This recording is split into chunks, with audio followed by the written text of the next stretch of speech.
I'm Mike. And I'm Adam. And this is Stuff and Waffle. Two friends talking about stuff, and often as not, waffling with frequent reference to Bond cars. Well, we are recording today on one of those moments in history. We are indeed. We are but a few hours from the sad news that the Queen has passed away this afternoon. So it's it's one of those momentous moments, isn't it? That you It is a bit, and it's perhaps caused us to change tact on this particular. It has a little bit, yeah. I think we should not stay on that topic as such, but I think there's some royal motoring matters that I think we should probably cover. Are all along keeping within the theme. Most definitely, Beginning with a topic that, incidentally, we have discussed a couple of times before, but has now come to a conclusion, which was the auctioning of Diana's Escort RS Turbo at Silverstone a couple of weeks ago. Yes. Yeah. That escalated, didn't it? That did a bit, yes. My word. Yeah, we're a bit late to the party because we had a couple of weeks off there. But we are a bit late to the party, but we were at first early to the party because we were talking about it before anybody else did. Yes. To be fair. Purely coincidental, like you say. Purely coincidental, that we talked about it and then we realised it was for sale. And now it's sold, because we speculated, didn't we? And said, is this going to go silly? And well, we surmised it might just hit six figures, didn't we?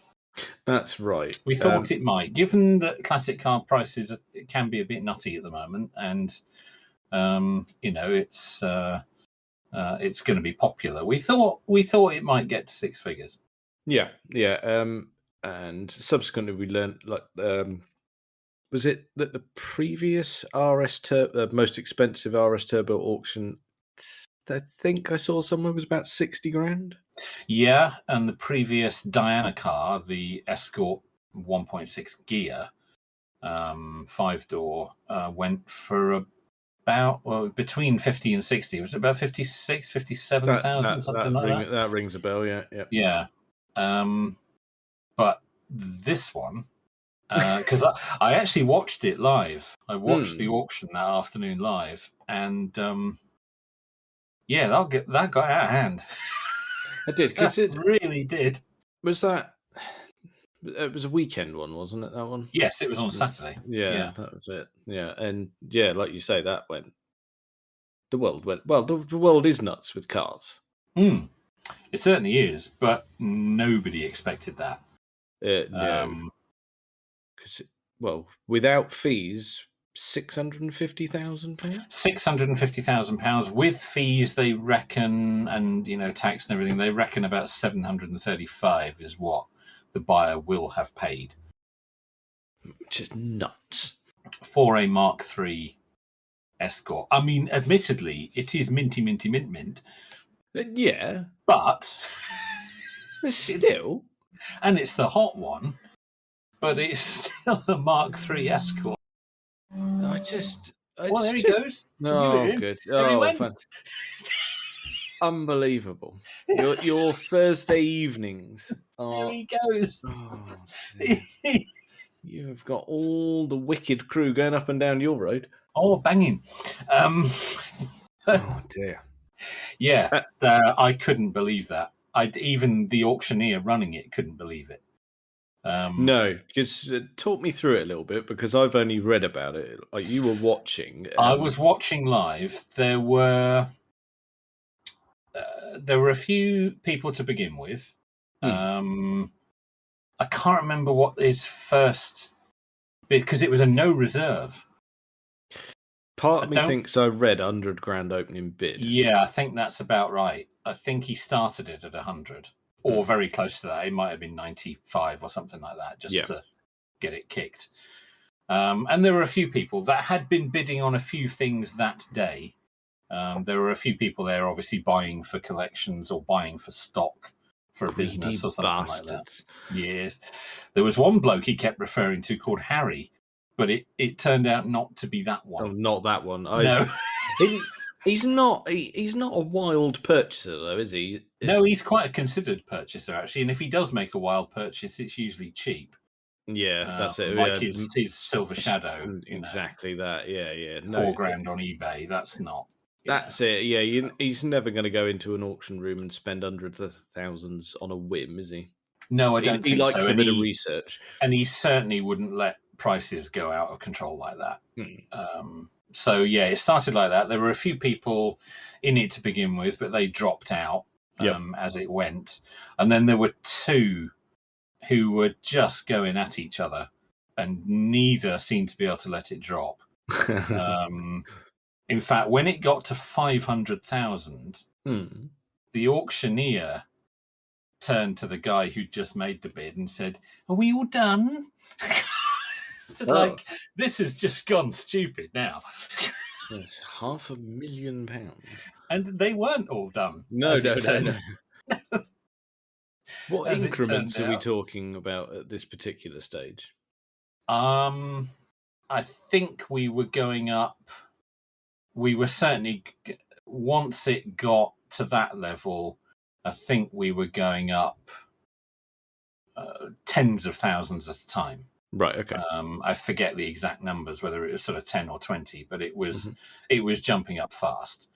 It wasn't a few hundred up each time like it normally is. It was or 1,000 a time. Yeah. It was tens of thousands each time. And it went on. It really went on. And then it went over 600,000, and neither of them was backing off.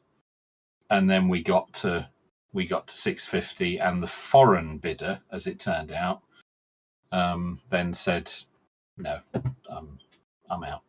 And that's it, because it's staying in the UK.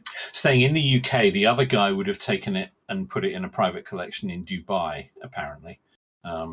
Right, yeah, I think. Or maybe he was going to slip it in next to a certain Aston Martin. But anyway, let's not go there.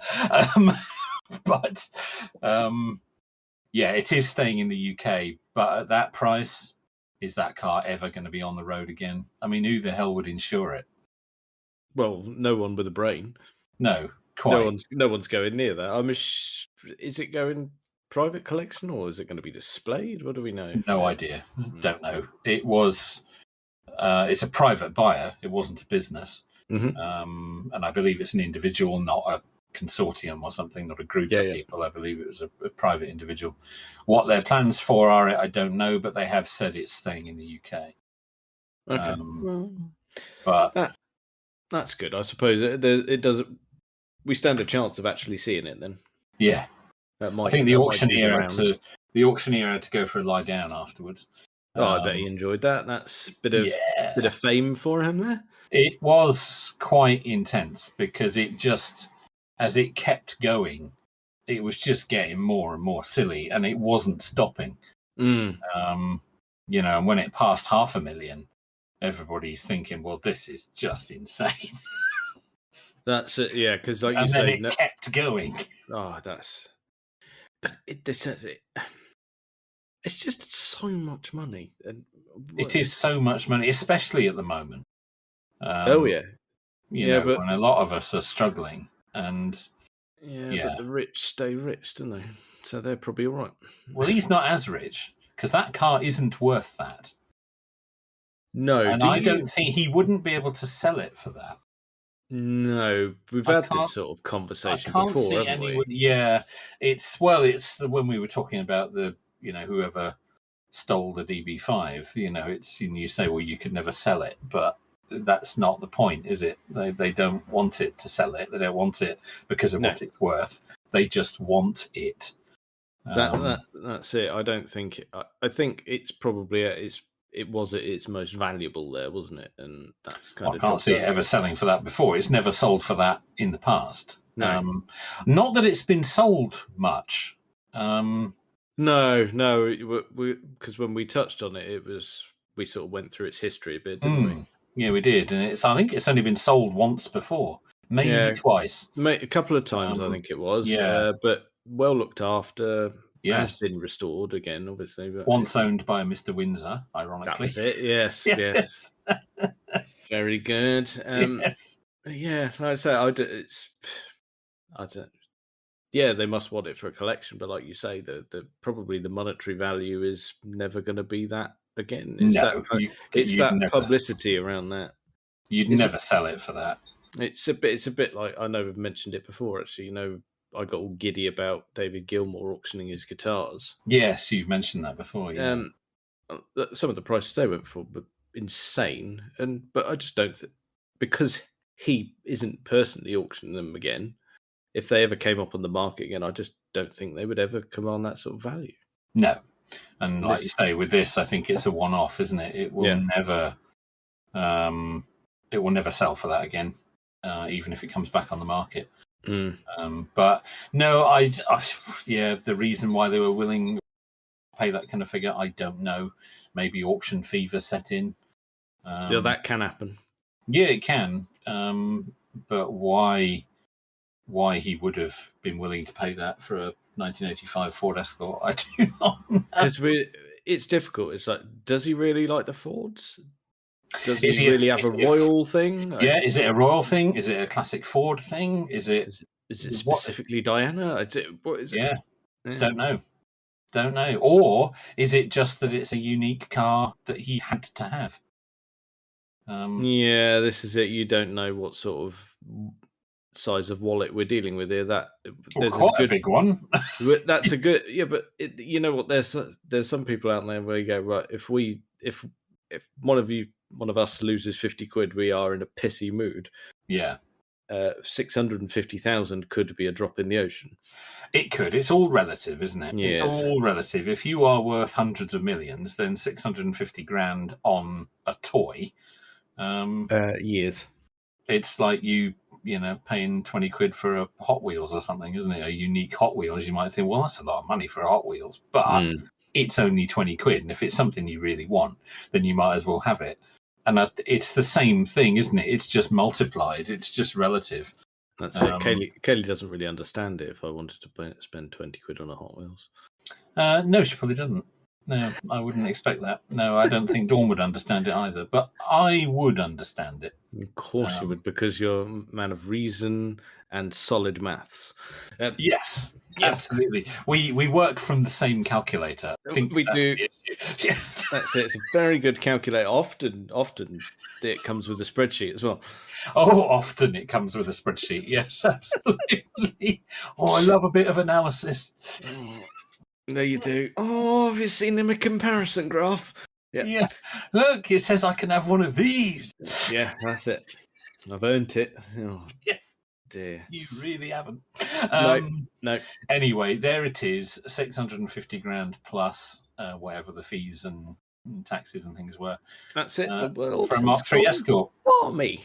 Yeah, we thought the world had already gone balmy, but no, that was off the charts. That was it, because I saw the result of it while I was off on my holidays. And yes. I saw it on the phone and went, how many beers have I had? Because there's a lot of numbers there. I think I misread that. Yes. Yeah.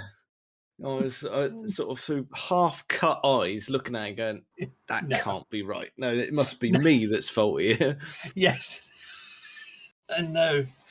I think we'd have thought, if it had gone for 65, we'd have probably thought, yeah, okay. That's just about acceptable. I think in the back of my head, I was expecting six figures, probably sort of 125, 150. Yeah. Just because of the Diana If I'd had to guess, I probably would have said 150. It was interesting. There were two other cars of note, of note to me, in the auction that I sort of compared it to. Well, not that you can compare it to, because nothing else went for anything like that kind of money. But there was the screen-used Spectre Land Rover Defender. Yeah, I saw that. Yeah, the main stunt car. So not road legal, bent, rusty chassis, dents and scrapes all over it. Lovely. It was pretty knackered. It was the lead stunt car. So it was the one at the front of all the scenes. It had been rolled. It had been hit. I mean, it's in a bit of a state. Oh, yeah. That went for 110,000. But Still that is quite a a bit. screen-used Bond car. Yeah, but I mean, that is a lot. It is a lot for a knackered Defender that you can never, ever use on the road. Well, it is. When you just go, I've got a car that is unusable. Yeah, well, it's not really a car at that point, is it? So No. Oh, dear. it is an artifact from a Bond film, but that went for 110.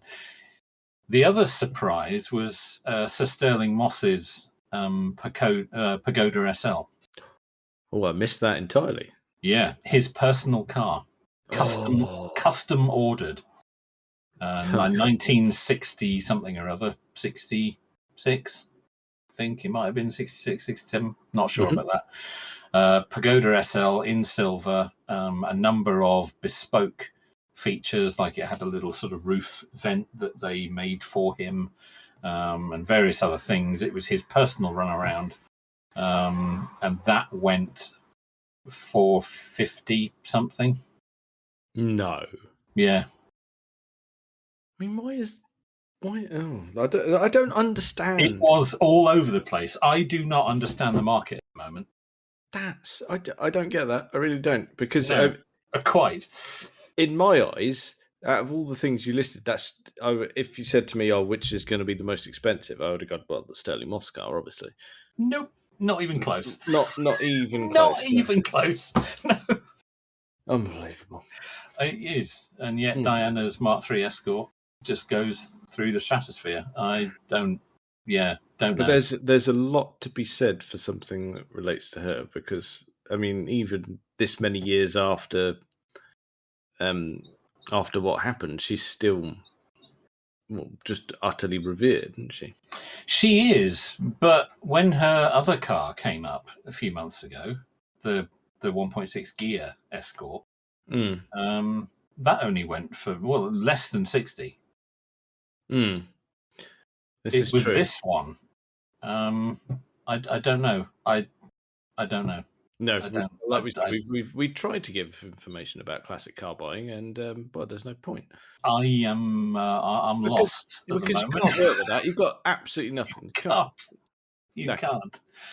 You'll never see another RS Turbo get that sort of money. No. That's something on its own. It is. Like that is not indicative of the price of those cars. No. It's not. That's not where the market's at. That's where that single vehicle is. But yeah, that's. Oh dear. No, I don't know. I got struggling with words on that one. Yeah, weird. But today's events did turn my thoughts to some of the cars the Queen has had over the years. I thought that might be an interesting thing to kick around. Yeah, I mean, because it's it's a relatively straightforward one to kick around, isn't it? Because she knows what she likes, really. Well, she does. There are brands, and she sticks with them, really. She likes a Jag, and she likes a Land Rover. Those two seem to feature quite heavily. Yeah, we've got all sorts like we've talked about before. I mean, she constantly rolling around in more recent times in that X-Type. She's got an X-Type estate. She's had two X-Type estates. They were based at Windsor. At least that's where she always seemed to be driving them. Yes, that's right. They were both more or less the same spec. One was a pre-facelift and one was a later facelift. Which is the one she's been seen in. Actually, she was seen in it just a few months ago. So I believe they still have it, or if they don't, it was only sold very recently.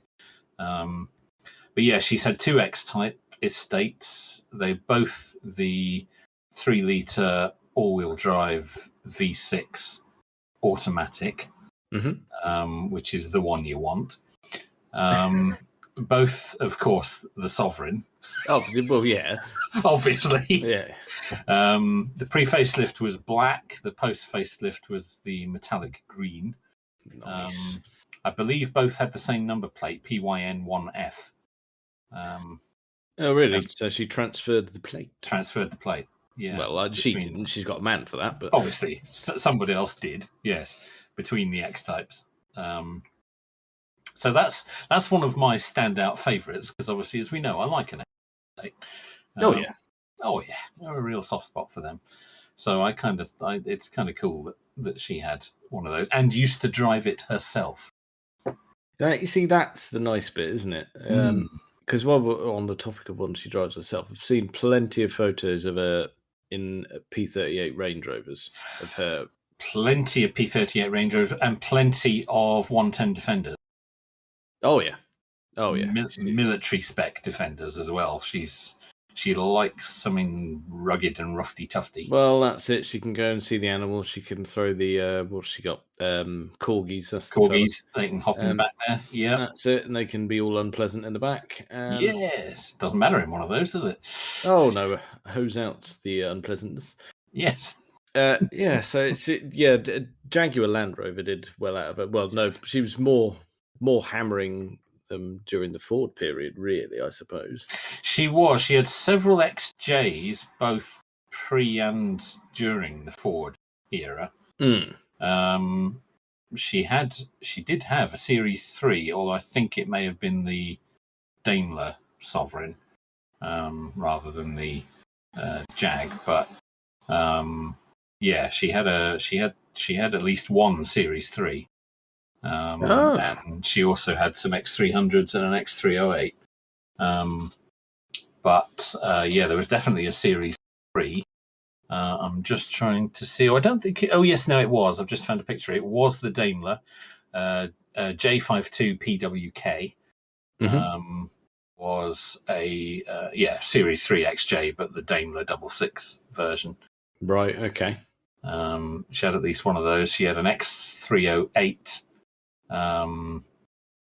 X300. The earlier one. X300 Daimler Sovereign, which is very nice.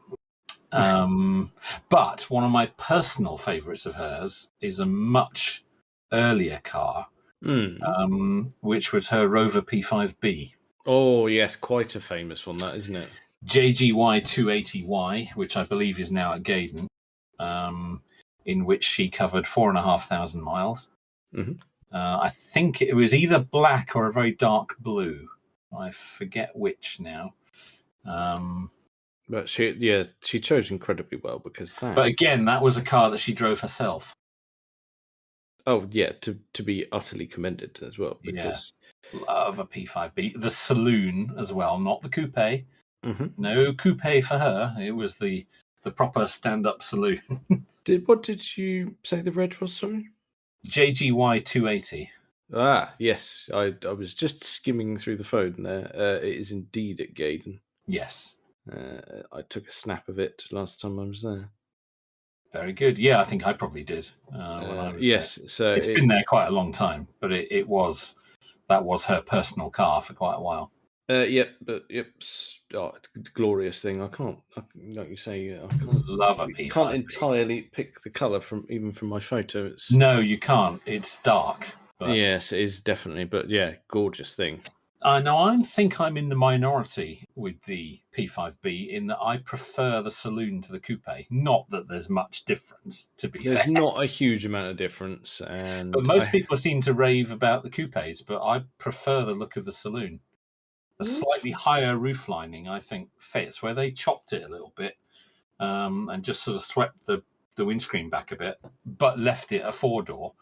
I don't think works. I think it's a bit out of balance. I prefer the saloon. That's all right. You're allowed. Yeah. I mean, you're not going to turn down either. No, probably not. But because most people rave about the coupe, the saloons are actually slightly cheaper. So Oh, there's a top tip right There there. you go. There we go. We Yes. knew there would be one somewhere. There we are. Well, apart from my usual top tip, which is obviously go and buy an X type estate. But Oh, well, yeah, we've covered that base as well. I know whereof I speak.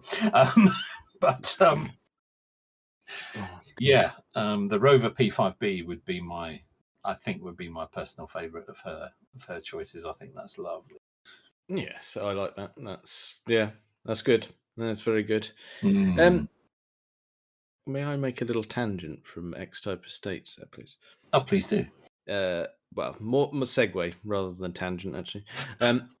The famed X type estate that I see, and I said we wouldn't go back to. Yeah. Summer holidays are over and we're back at school now. Oh, you spotted him again. Yeah. Not only have I spotted it, it was right next to me running today, Oh, okay. and I'll be honest with you, it is knocking its tits off. Oh no. Well, we reckon it's the 2-litre diesel, don't we? Yeah, I mean, there's a diesel noise and there's a pending explosion noise as well. There's something no. is there, a failure is imminent, I would say. Please tell me he's not still rolling around on the spare. Annoyingly, it was on the other side. I couldn't see. Couldn't tell. No, sorry. I'd be prepared to put a little bet on you that it's still on the space saver spare. Yeah, the trouble is, I don't want to bet against you. You're not having that bet. No, I agree with you entirely. I think there's a very good chance. Oh dear, yes. So that's we'll look forward to that. I'll come back for another update because that'll be 3 to 4 months of running on a space saver if it is the case. I have found the Holy Grail model for sale. There is one for sale at the moment. What do you deem Holy Grail? Well, we've covered this before. You should make notes. Terribly sorry. The facelift 3-litre V6 all-wheel drive automatic Sovereign. Okay, yes, I should know that. Same spec as the Queen's one, and there is one for sale at the moment in black. Go on then. How much? Quite low mileage as well. It is up for $3,995. Well, that's verging on sort of bargain territory, isn't it? Yeah, well, I think so for that spec. Yeah, it's a 58 plate. It's done, I think, 98,000 miles. So not a lot for the age. Very tidy condition. It's black with a black interior, and it's that rare spec. Well, that's quite lovely, isn't it? That's a bit of you right there. The 3-litre V6 petrol. Yeah, I wouldn't. Oh, if I could, yeah. For that spec, I might have another one. Yeah, but you do run the real risk of having a stern conversation at home. Yes, but as we know, it's easier to ask for forgiveness than permission. So yeah, they're quite. Yeah. Once it's sat out there, that's it. And what you need to do is buy those cup things that they wear in cricket, just in case. Yeah, and jobs are good because we'll get over it. We'd get past it. The rage would subside. Yeah, it would. It would. Could be worse. Right. Anyway. Okay. And yeah. Let's not dwell on you being kicked square in the nuts repeatedly. No, that's not. Oh dear. I'll tell you what. I made some observations while I was away. I thought you might. It's always interesting to see how a different country sort of operates on the road, what cars they buy, driving standards, all of that caper. Yes. And yeah, you'll like this. Well, I liked it as well, actually, because there's distinctly less SUVs in just for reference as well. It was Mallorca, so Spain, essentially. I'm betting you're going to have seen a lot of cars that have already been scrapped. What you'd say that cars that have been scrapped here? You mean? Yeah, that would have been scrapped here, but are still in daily service there. Because I think we're a bit spoiled in this country, and we will we will deem something unacceptable that in other parts of the world people are still paying quite decent money for and using as daily drivers. Well, I think as well, some of that probably comes down to climate as well, because Yeah, they probably don't have to worry about rusty things, for instance. they don't have the rust issues that we have. No, that's true. Things probably do last a bit. Yes. Yeah, because there's quite a few older Fiats and things like that were still in everyday Yeah, service. you'd expect that, I suppose. Yeah, Yeah. quite a few Fiats. Some of the older generation Seats. You'd be surprised how many Renault 4 vans there were like being used as proper vans, not Ponzi hipster mobiles, just absolutely hanging out their arse daily vans. Being used as vans. Yeah. Mm. Which I was most impressed about. Well, I said there was a distinct lack of SUVs. There were some, obviously. That's still a thing. Yeah, of course. I did see a Freelander there. So, well, I don't understand how that is still operating in that heat. No, that's a good point. No, yes. that should have blown up years ago. Yes, they're not known for their lack of ability to stay cool. No. No, and one thing I did see that we do not get, which is SUV related, and that was the Saab 97X. Ooh. Which is just one of those General Motors sort of mid-sized toss things. Well, it is. Yeah. But I only noted it because you don't see those. Well, you don't. Ever.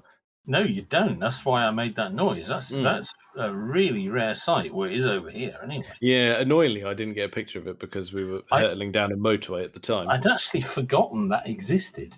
Yeah, well, like I said, we didn't have it, did we? So no, we didn't get it. But yeah, like you say, it's a General Motors product with a Saab front end, isn't it? That's it. It's not really a Saab by any stretch, but no. But yeah, there was one. It was a thing. Wow. So yeah, that was a bit interesting. There was talking about things that we don't see because they go rusty. Someone had, and I kept going past it on some form of transport, but I did it repeatedly and kept looking at it and got enough information from the sort of Rain Man brain.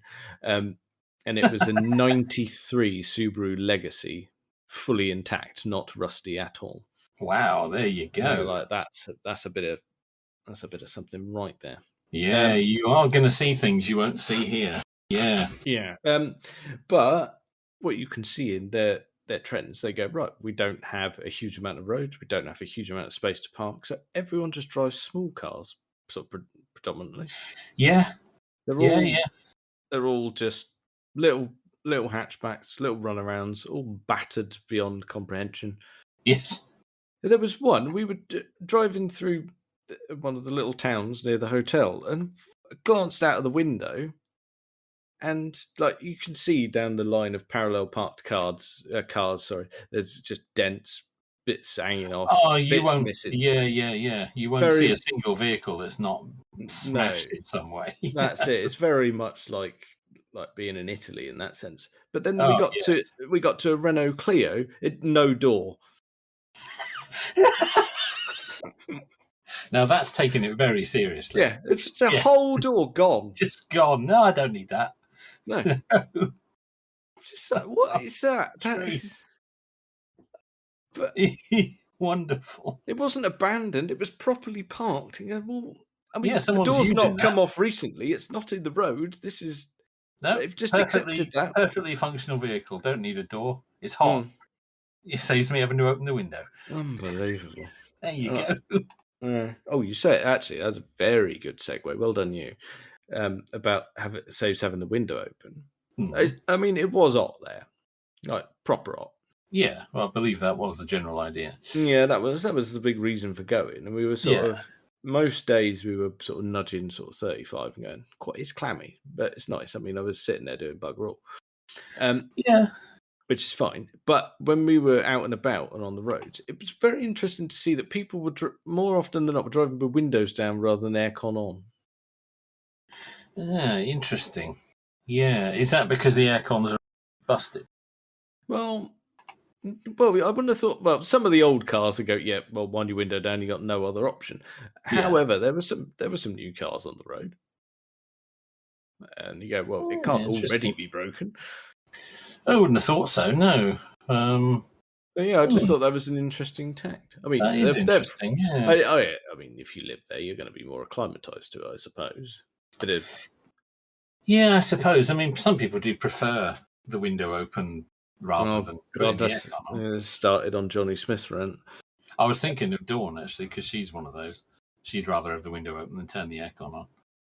Oh. Even though the Puma has fully functioning aircon, it's ice cold. But no, she'd rather have the window open than turn the aircon on. Okay, maybe it does nail the fuel consumption, to be fair, but right. you know, and fuel doesn't grow on trees, as we we know. Okay, then there you go. Well, I can get fully on board with that argument. Going right, that sort of run of the mill British day. You're going, yeah, all right, a window down, not too bad. Crack a window, bit of draft, lovely. Yeah. What about when we had our heat wave? What would have been Dawn's stance there? Well, we did take a trip out. Is that really when it was like that? Dream. Did she cave? No, windows open. Oh no! I'd probably when it gets hot like that, I have to cave. Well, I don't cave because I used to have aircon on all the time. I would never turn it off. I would always have the aircon on. Well, yeah, but that's a bit of climate control, isn't it? You're maintaining levels. It's fine. Well, my last 3 cars have had climate control, so yes. The X-Type did once I got the aircon working, which turned out to be the tip of the iceberg. But anyway, I love the way that you get it working. We all know that it fell out. You had to put it back in. Well, I didn't, but we all know now. Nice man with a socket set did. Yes. But once it was working, it was lovely, ice cold. But the XF and the Tesla, not that the Model S's aircon was brilliant, to be fair. The XF had much better aircon than the Tesla. That's interesting. Yeah, the Tesla's aircon wasn't fantastic. Right. It made a lot of noise, but didn't do an enormous amount of cooling. Oh, brilliant. If you put your hand up to the vent, it was cold, but it didn't seem to dramatically lower the temperature in the car. At least not unless you were driving for quite a long time. Right, okay. But of course, that's a completely different system because it's not a belt-driven aircon system like normal cars. They had to come up with a whole new way of doing it. Yes, of for course. that. So yeah. They couldn't. I remember Elon talking about they couldn't buy an air conditioning system because there wasn't one on the market that didn't run from a spinning wheel of some sort. And of course, there wasn't one, so they had to design from scratch a completely new air conditioning system. Oh God, yeah, it's these things that don't get enough sort of credit, really. Well, you don't think about that, do you? But when it's they had to do so much with that car from scratch. They couldn't buy most of the things they wanted because they simply didn't exist. No, this is true. So yes, but even on Heatwave, going back to the Puma. Yeah, windows open. Unbelievable. Aircon didn't go on. Oh no, I'd sacrifice fuel consumption at that point. Yeah, well, I'd filled it up because we were taking a trip. Yeah, I just think that's when it reaches a certain tipping point. You go, it is too hot now. No, it wouldn't do it. Some icy cold air right in my face would be lovely. Yeah, I was craving that, but that and a beer. But no, windows open never puts the aircon on. Interesting. In fact, she had a car. I forget which car it was, whether it was the Renault Clio or the Focus, or possibly both of them actually, where the aircon was knackered, but she never got it fixed because I never use it. Just open the window. Well, I went through quite a stint of that myself. That was more bone idleness at that point. You weren't really using the car, though. No, this is true. Although none of us were. No, none of us were. But then having it regassed, which was great, it then ran out again.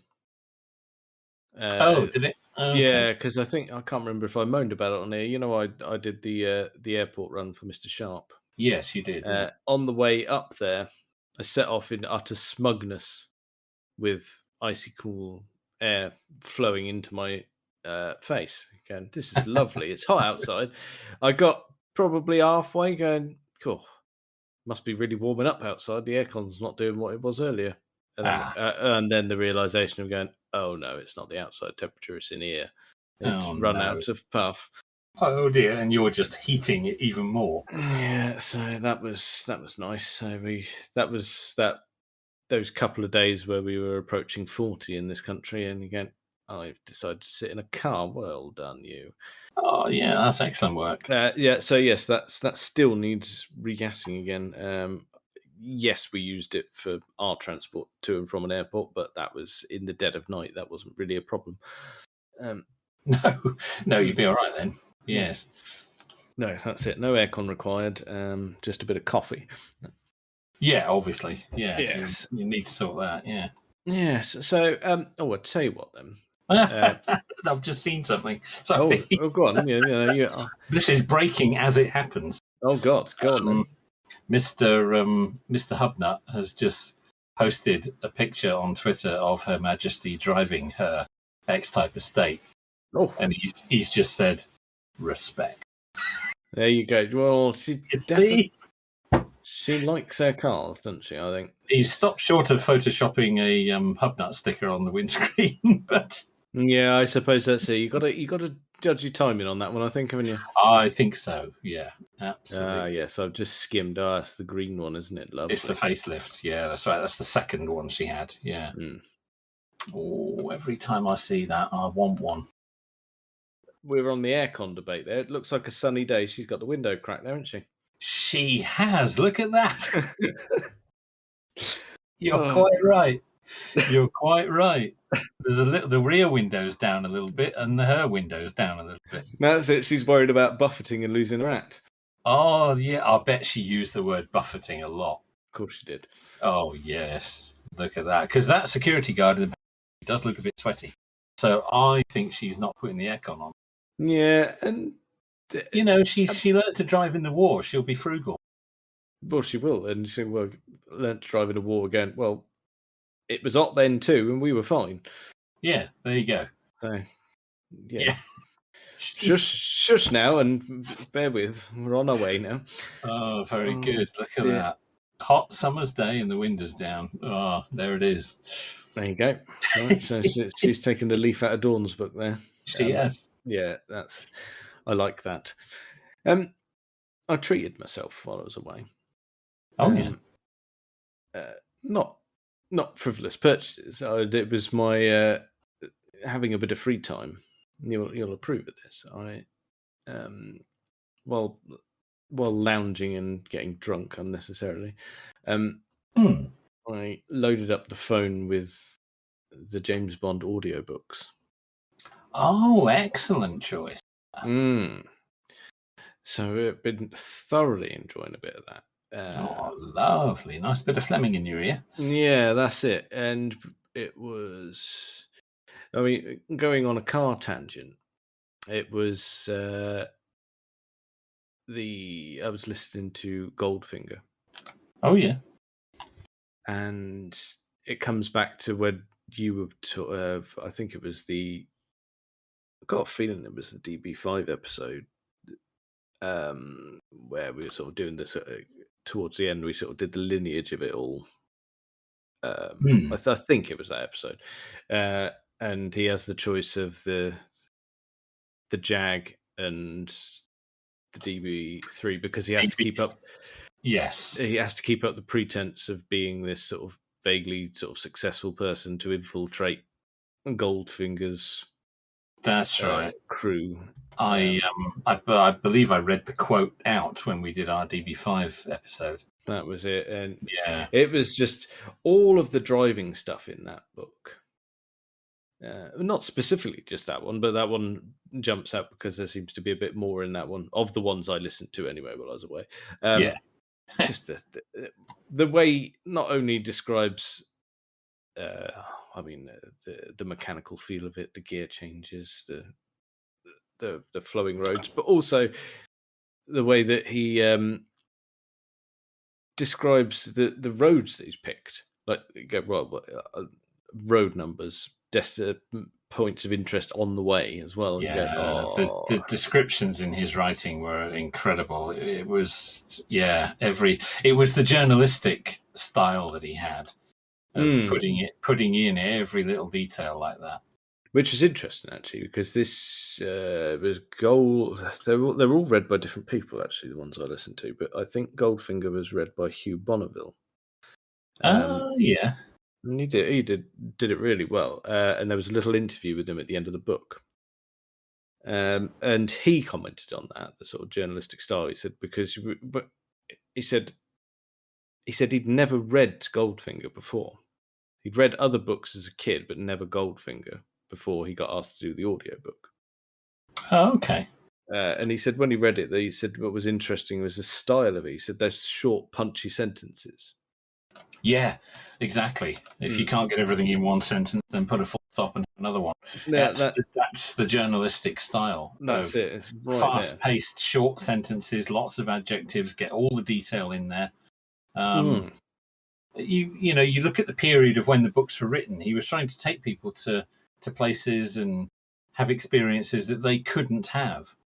It was all a bit exotic. Post-war Britain. Yeah, you can't go to these places, but me and James Bond, we've been here and we know these places, and we're going to take you along with us. And he was very, very good at that.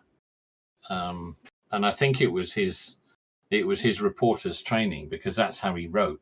Yeah, short, fast-paced sentences, lots of detail, lots of descriptive words. Just get it all in there. Well, that's it, because you kind of look past it when I haven't read the books in ages, and I didn't even read them this time. I was too lazy. Someone read them for me. Read them out to you. Yeah.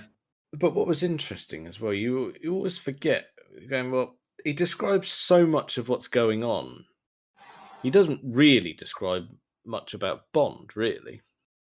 No, we don't know much about Bond. I never thought he wanted to disclose much about Bond. No, I think you're right. I think it was on purpose. It wasn't. Yeah. It wasn't an oversight. That was very deliberate. But yeah, it was so nice to have a listen and go, well, and as well, the Goldfinger, the book, was that bit more complex in the film. And I know they have to do a screenplay. I know they have to lose so much because you just can't fit it all in.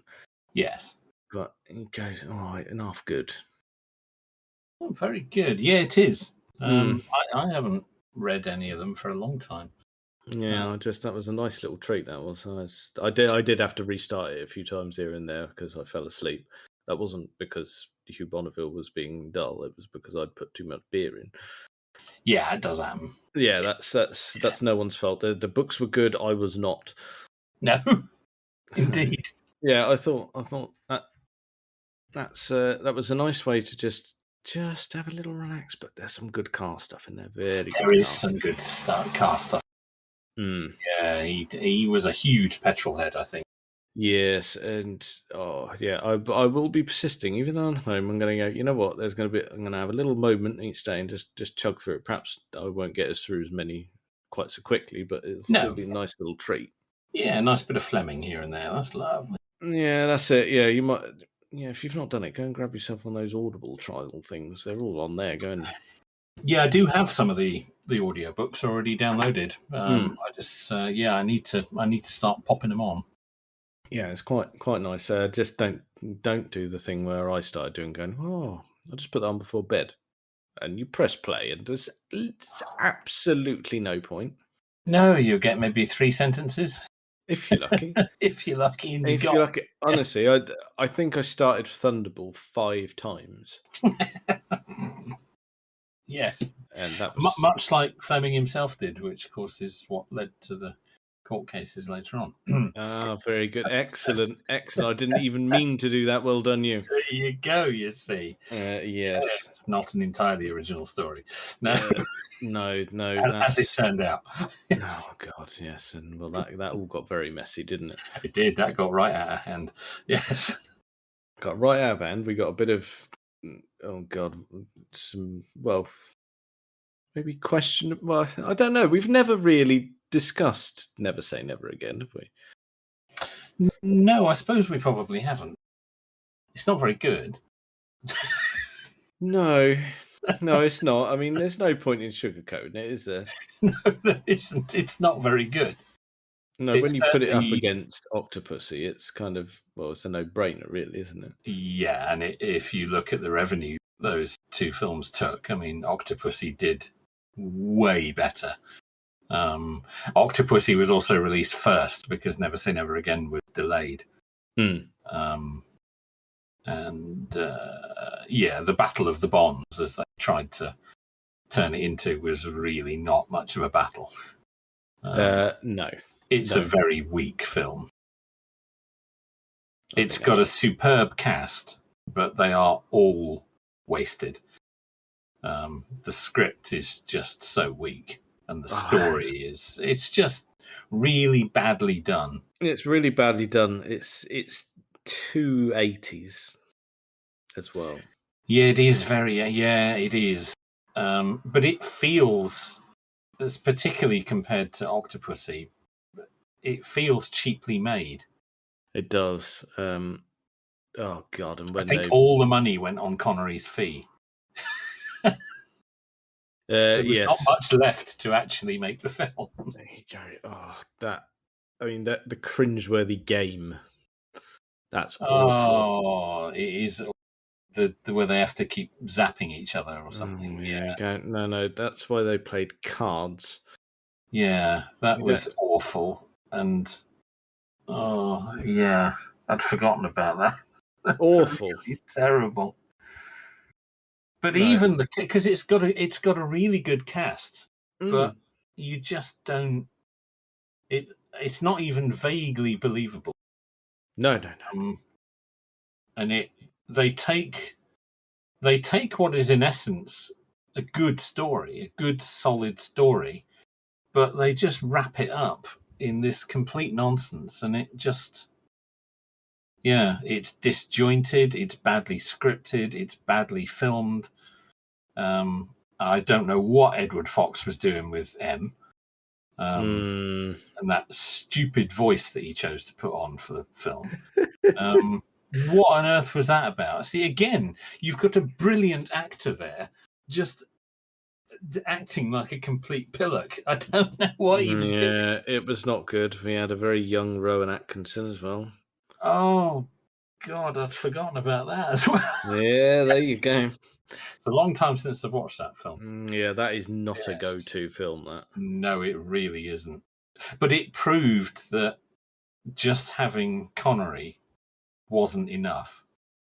No. You to make it a Bond film. You need good directors, producers, writers, all of that. Yes. You can't just have Connery. No. I know we all like him, and he was an exceptionally good Bond, but not in that. No.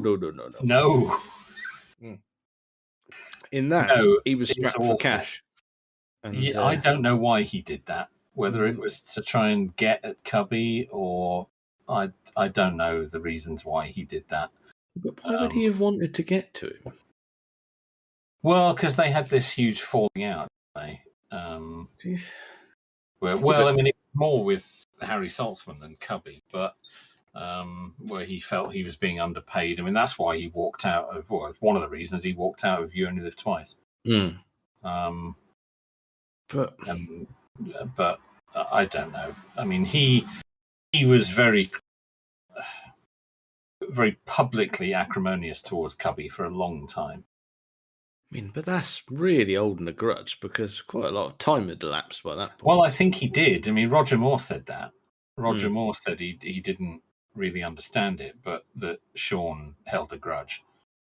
And because there was a story he told once where he was holding a party and he'd invited Sean and he'd invited Cubby, and they hadn't seen each other at all since Sean had done Diamonds Are Forever. And apparently Sean came to this party, but as soon as he saw that Cubby was there, he just left. Interesting. And he was, he went and did interviews and was very open about the fact that he, didn't get on with Cubby and thought that he'd been badly treated, and it was all they made up in the end before Cubby died, but it was all very unpleasant for a long time. But Roger Moore always said he believed that Sean held a grudge, and once you'd crossed him, that was it. You were done forever. That he would never let it go. Interesting. And he didn't know if that was part of the Scots mentality or Sean, but he did hold on to a grudge. Don't be pissing him off then. But yes, indeed. That aside, never say never again is a turd. Yeah, he's awful. I really would not recommend it to anybody unless you want to see how a Bond film can be done really, really badly. It's worse than the, in inverted commas, official series, even at its worst. Yeah. The worst entries in the Eon film series are better by some margin. It's got very few redeeming features. I'm struggling to think of any, actually. I think I quite like how it starts. I don't dislike the theme tune. I mean, it's of its time. Let's go with that. It's very of its time, but I don't dislike it. The opening is okay until you realise it's all just a fake training exercise. Yeah. Okay. And then it all goes wrong from there, really, and it doesn't ever really recover. Yeah. No, I know what you mean. Yeah. Kevin McClory was not a good filmmaker, I'm afraid. He may have won the rights to make the film in court, but it wasn't good. And he intended that to be the first of a series. He wanted to start a rival series. Oh, that's true, isn't it? Yeah, I'd heard that. It is. Yeah. But after he formed a company and everything, but after Never Say Never Again, he found it quite hard to get financial backers. Funny that. And then he was still in court. All the way up to 2006, he was still battling in court. He was still, after this lifetime of suing, to try and get the rights to make more of the stories. He was acting like he almost believed that James Bond belonged to him. Yeah, I've heard that. Because he was going after the rights to make Casino Royale. And in 2005, when Eon wanted it, well, they've always wanted it. Yeah, that's been... and it had got to this final case in America where it was the judge was finally going to decide who owned the rights. And McClory couldn't get into the country because of some visa problem. So he couldn't attend the case. But regardless of that, the judge ruled Casino Royale should go to Eon and to the Broccolis, and it did.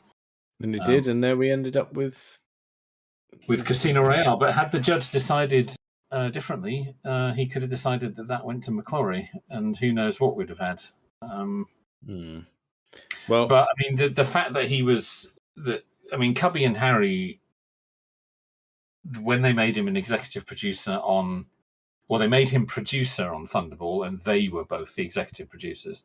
Yep. Because they decided better to work with him than allow him at that key point in the series, 4 films in, to allow someone else to make another film could have derailed the whole thing. Yes. So they decided to work with him and bring him in and let him be producer, and they would advise him and work with him. And they became executive producers on that one film. And they thought, well, let him do it. And then and it'll be done, and we've got another film in our series, and then we'll move on. Yeah. But unfortunately, they didn't tie things up legally as tightly as perhaps they should have.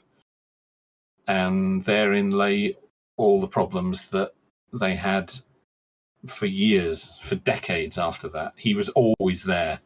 He was always in the background trying to, get some sort of case off the ground.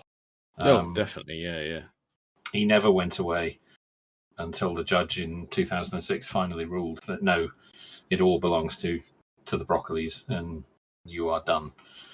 And I think he passed away not long after. But he just, this whole lifetime of pursuing it, he just couldn't let it go. Weird. I don't know why. Maybe that was just who he was. No, but he would never let it go. No, I don't understand it. But I'll tell you what, I'm oh dear, I'm almost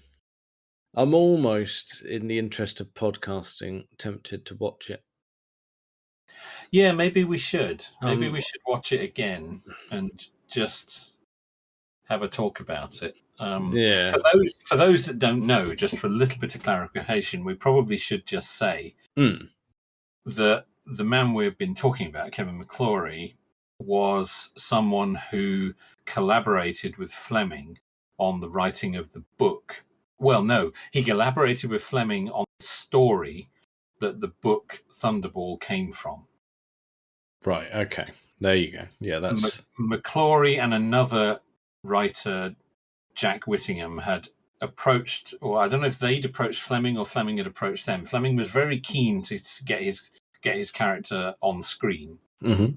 And he'd collaborated with these two writers to try and put together a screenplay, and they'd come up with the basic premise of Thunderball. Yep. Kevin McClory was one of those writers, and they all got together in the Bahamas and they thrashed out the outline of the story. It didn't go anywhere. It didn't get made into a film. The screenplay was never finished, but Fleming, rather foolishly, used that plot as the basis for his next novel, and McClory sued him for plagiarism. And that's where it started. In fact, they reckon the stress of that is what led to Fleming's final heart attack, the heart attack that killed him. I've read that. Yeah, because it was incredibly stressful. Being sued is, but it's it's going to distract you, shall we say? Yeah, but that's where it. For those that don't know, that's where it came from. And McClory, from that point on, would never let it go. He was out of that case. He was given the rights to remake Thunderball for a certain period of time, and it took him 20 years, but he finally got the money and the team together and made Never Say Never Again. So Never Say Never Again was the film that he had won the legal rights to make. We got sued Fleming, and it was a mess, and it was a mess that never really went away. No, and I'll tell you what, it's not going to go away because you and I are now going to watch that. Going to watch it again. Oh, no. We're going to watch it again. We're going to put that right in our heads, make it nice and fresh. Okay. And I'll tell you what, we will find a redeeming feature. Okay, that's a challenge. Yeah, let's try that, shall we? We've got to find a good point. Yeah. Okay. Yeah. Okay. Okay, so right, there we go. We can end it on that then. We set ourselves a challenge. You don't have to watch it by next week. Just at some point over the next few weeks, pop that I'm all right by watching things. I'm okay. I can just pop that. I have watched a couple of Bond films recently, actually. So okay, that's all right then. So feel free to just when you think you're going to press play, just let me know so that I can at least sort of tie it in the same week. You'll know. Yes, you'll know. You're trying to.